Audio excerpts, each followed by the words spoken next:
Boa tarde, amigos. Sejam bem-vindos a mais uma sexta-feira. Daqui a pouco já estamos a entrar no pôr do sol e vamos então fazer o nosso vídeo de pôr do sol. Vamos continuar a falar do grande conflito, o nosso livro. Vamos para um novo capítulo que se chama O Primeiro Grande Engano. Vamos então ler um bocadinho. Logo no início da história humana, Satanás começou os seus esforços para enganar a nossa raça. Aquele que tinha incitado a revolta no céu desejou levar os habitantes da terra a unirem-se com ele na luta contra o governo de Deus. Adão e Eva tinham sido perfeitamente felizes obedecendo à lei divina, e esse facto era um testemunho constante contra a acusação que Satanás tinha insistentemente feito no céu, de que a lei de Deus era opressiva, contrária ao bem-estar das suas criaturas. E, além disso, a inveja de Satanás despertou quando olhou para o belo lar preparado para o casal sem pecado. Decidiu que haveria de causar a sua queda, para que, separados de Deus e colocados sobre o seu poder, ele pudesse obter a posse da terra e aqui estabelecer o seu reino em oposição ao Altíssimo. Se Satanás se tivesse manifestado com o seu verdadeiro caráter, teria sido imediatamente repelido, pois Adão e Eva tinham sido advertidos contra esse perigoso adversário. Ele, porém, agiu na sombra, ocultando o seu propósito, para poder mais eficazmente conseguir o seu objetivo. Usando a serpente como intermediária, nessa altura uma criatura com um aspecto fascinante dirigiu-se a Eva. É assim que Deus disse: Não comereis de toda a árvore do jardim. Está em Gênesis, capítulo 3, versículo 1. Se Eva tivesse evitado entrar em argumentação com o tentador, teria ficado em segurança, mas arriscou-se a conversar com ele e caiu vítima dos seus enganos. É assim que muitos hoje ainda são vencidos. Duvidam e argumentam relativamente aos preceitos de Deus. E, em vez de obedecerem aos mandamentos divinos, aceitam teorias humanas que são apenas disfarces das armadilhas de Satanás. Disse a mulher à serpente: Do fruto das árvores do jardim comeremos, mas do fruto da árvore que está no meio do jardim, disse Deus: Não comereis dele, nem nele tocareis, para que não morrais. Então a serpente disse à mulher: Certamente não morrereis, porque Deus sabe que no dia em que dele comerdes, se abrirão os vossos olhos e sereis como Deus, sabendo o bem e o mal. Está em Gênesis, capítulo 3, do versículo 2 ao 5. Através da serpente, ele declarou que se tornariam como Deus. Possuindo uma sabedoria maior do que antes e conseguindo desfrutar de uma existência mais elevada, Eva cedeu à tentação e, pela sua influência, Adão foi levado ao pecado. Aceitaram as palavras da serpente, de que Deus não queria dizer o que tinha dito, desconfiaram de seu Criador e imaginaram que ele estava a transgredir a sua liberdade e que poderiam obter grande sabedoria e exaltação transgredindo a sua lei. Mas como é que Adão, depois do seu pecado, compreendeu o sentido das palavras? No dia em que dela comeres, certamente morrerás. Seria que elas significavam, como Satanás o tinha levado a crer, que ele seria colocado numa condição mais elevada de existência? Nesse caso, na verdade, haveria grande benefício nas transgressões. E Satanás demonstraria ser um benfeitor da raça humana. Mas Adão achou que não era esse o significado da afirmação divina. Deus declarou que, como pena do seu pecado, o homem voltaria à terra, de onde fora tirado. És pó e em pó te tornarás. Gênesis capítulo 3, versículo 19. As palavras de Satanás, se abrirão os vossos olhos, mostraram-se verdadeiras apenas no sentido em que, depois de Adão e Eva desobedecerem a Deus, os seus olhos se abririam para compreender a sua loucura. Conheceram o mal e provaram o amargo fruto da transgressão. No meio do Éden crescia a árvore da vida, cujo fruto tinha o poder de perpetuar a vida. Se Adão tivesse permanecido obediente a Deus, teria continuado a usufruir do livre acesso àquela árvore e teria vivido para sempre. Mas quando pecou, foi privado da participação da árvore da vida, tornando-se sujeito à morte. A sentença divina, tu és pó e em pó te tornarás, indica completamente extinção da vida.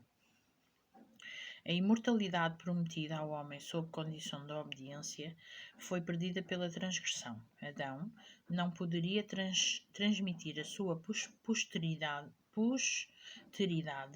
àquilo que não possuía, e não poderia haver esperança alguma para a raça caída se pelo sacrifício de seu filho Deus não tivesse colocado a imortalidade ao seu alcance.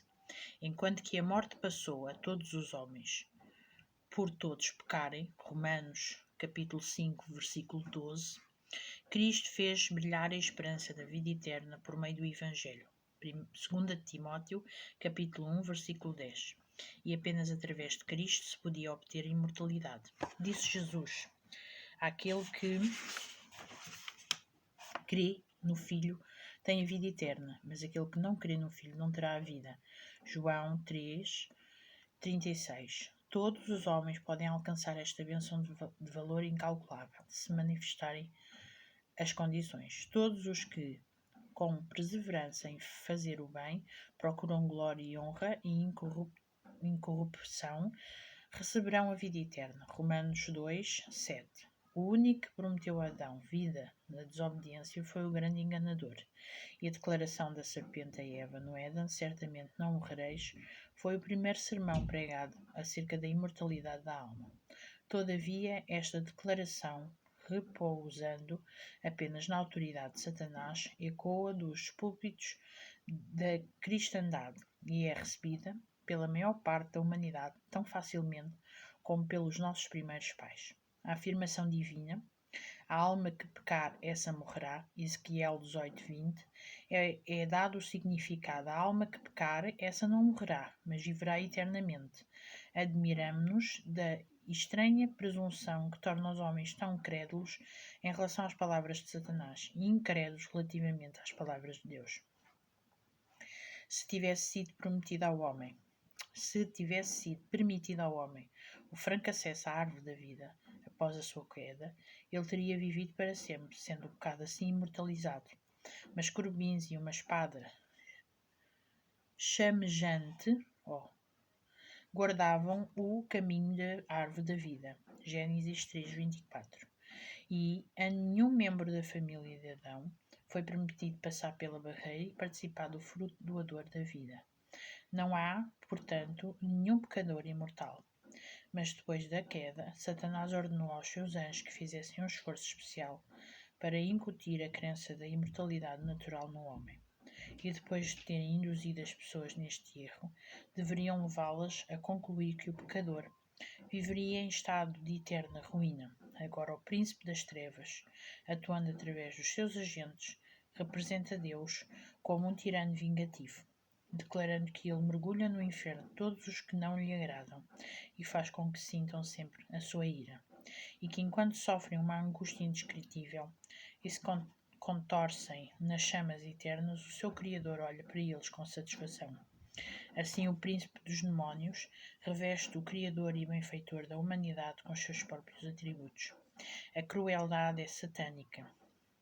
Deus é amor, e tudo quanto criou era puro, santo e belo, até o pecado ser introduzido pelo primeiro grande rebelde. Satanás é o inimigo que leva o homem a pecar, e depois, se o puder fazer, destrói-o. E depois de se assenhoreado da sua vítima, exulta na ruína que causou.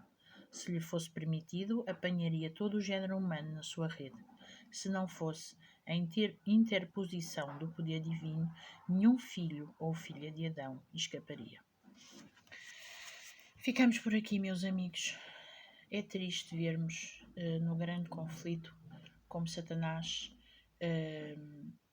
usou as suas artimanhas para chegar a Adão e Eva, como Satanás usurpou o nome de Deus, como Satanás conseguiu e ainda consegue no mundo de hoje dizer coisas tão más de Deus e as pessoas acreditarem. Por isso temos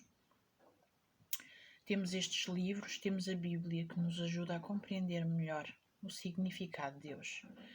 E por isso continuem a estudar comigo este grande livro e também a estudar a Bíblia. Seja tudo feito para a honra e glória do nosso Senhor. Vamos então fazer uma oração para que o nosso sábado seja um sábado deleitoso e abençoado. Senhor nosso Deus e nosso Pai, muito obrigada, Senhor, pelo sábado que está chegando, Deus. Deus, te pedimos força e ânimo, discernimento, sabedoria para saber lidar com estas artimanhas que Satanás faz contra ti, Deus. Ajuda-nos para que nós sejamos pessoas que estejamos atentas aos pormenores, Deus, e que testifiquemos na Bíblia tudo o que tu dizes para nós, Deus. Não deixes que o inimigo entre com as pessoas, Senhor. Por isso, cada pessoa que está aqui a ver, cada família que representa, Deus, eu te peço uma bênção especial para cada pessoa, para que elas possam ter vontade de conhecer melhor, Deus, para que elas tenham vontade de guardar o teu dia de sábado. Deus, dá-me forças a mim para continuar a fazer isto, te pedindo também uma bênção especial para a minha família e que possas ser tu a dizer-nos tudo e nós acreditarmos, e não o diabo que faz tanto mal a este mundo e as pessoas mesmo assim acreditam. Dá-nos sabedoria e discernimento para compreender muito melhor as coisas que tu tens para cada um de nós. Tudo isto eu te peço, não porque mereça, mas em nome de Jesus. Amém. Tenham um dia muito abençoado na presença do Senhor. Amém.